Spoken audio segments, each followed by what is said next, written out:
ఇప్పుడే జీ5 app download చేయండి. చూడండి మీ ఫేవరెట్ టీవీ షోస్ ఎప్పుడైనా ఎక్కడైనా.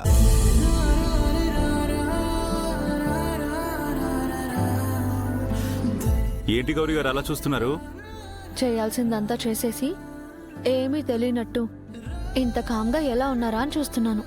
హే బాబాయ్, అంత మాట అనేసారేంటండి? నేనేం చేశాను? అసలే అమాయకుణ్ణి, అన్నం పుణ్యం తెలియనుండి. అవునా పాపం, మీరేం చేస్తారో మీకు తెలీదా? ఇందాకే భోంచేశాను, ఆ తర్వాత కాసేపు అటు ఇటు వాకింగ్ చేశాను, ఓ గ్లాసు మంచినీళ్ళు తాగాను. చాలండి, జెండే సార్ నాకంతా చెప్పారు.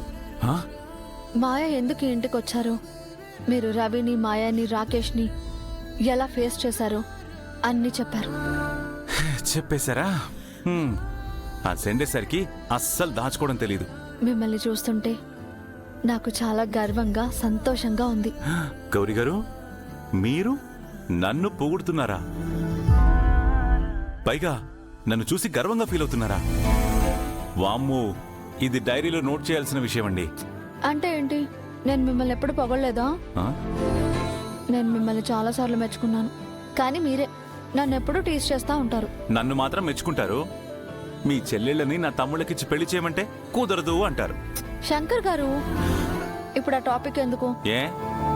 వాళ్ళు వేరు, మీరు వేరు. ఇప్పుడు సమస్య మా చెల్లిదో మీ తమ్ముడిదో కాదు, మన అబ్బాయిది. మన అబ్బాయా?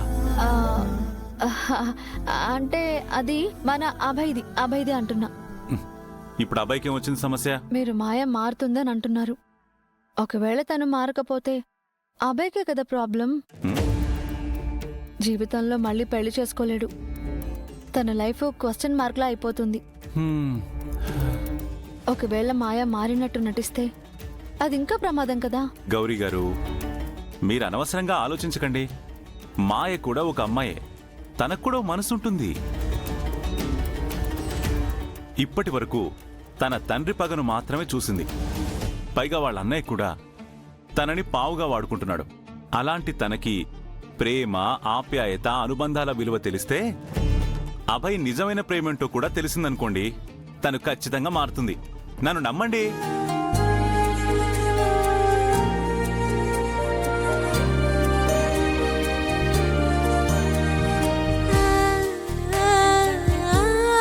మీ నమ్మకం నిలబడాలని మనస్ఫూర్తిగా కోరుకుంటున్నానండి.